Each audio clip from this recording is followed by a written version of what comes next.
There is one other one that, as of today, I'm super stoked on, that I can check off the list as well. But at the beginning of 2025, my wife and I were both like, we were getting sick and tired of going out drinking, feeling like shit the next day. I didn't feel like it was conducive to doing anything positive for the time after. Even if you went to a happy hour, I felt like coming home after, I was just not interested in doing anything. I had bike work to do. I'll get it in the morning. So we vowed, and we didn't like make it a super hard, this has to be this, but we were both just kind of played out on the drinking scene, and we took it upon ourselves that, hey, let's just stop. Like, we don't need to do it. We can kind of make all these clauses and say, like, for special events, we can do this. But, we were just like, you know what? Like, it's not serving me in the way that something should, that I find positive, that I keep subjecting myself to. So me and my wife just ended up quitting cold turkey. And, it's not like we had problems with it. Being from Wisconsin, I think sometimes like the amount of booze that, one consumes that still thinks it's normal is probably very evident. But for us, it was just like, this isn't serving us. And I personally don't like, calling the phone, my wife's drunk, or her calling me and I'm drunk, and, having to kind of soberly reason with someone under the influence. And it in all honesty, the stopping of drinking ended up making our relationship, so mine and my wife's relationship, I would say tenfold better than it was.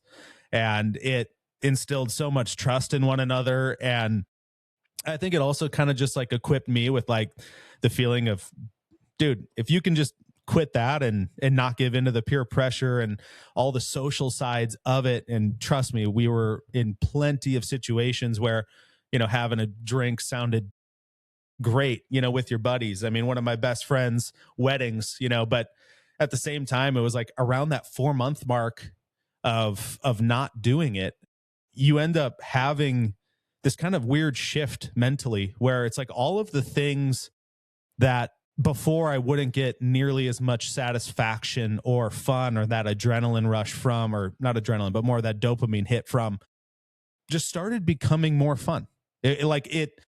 The highs aren't as high, as when you're kind of at that right in the pocket of feeling great and buzzing hard and all of that. It's like things are amazing, but then usually things turn pretty quickly thereafter.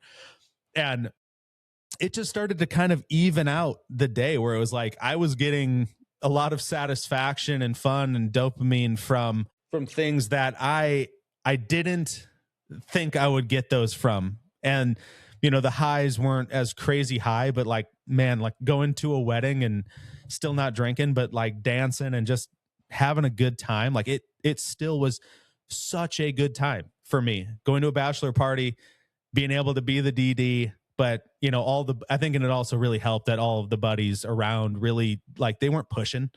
They just kind of accepted it and were super supportive of it. And I think that's also one. So making sure you kind of had a good surrounding that likes you for you and not just likes you for your boozing. But that was another one that I gratefully can kind of check off the list of putting down the drink and doing life sober for 2025 and going into 26. So we're stoked. We don't have it's not like we're never going to do it again, or we're not putting that kind of heat on it. But as long as we feel this good, I don't think we're going to be picking it up anytime soon.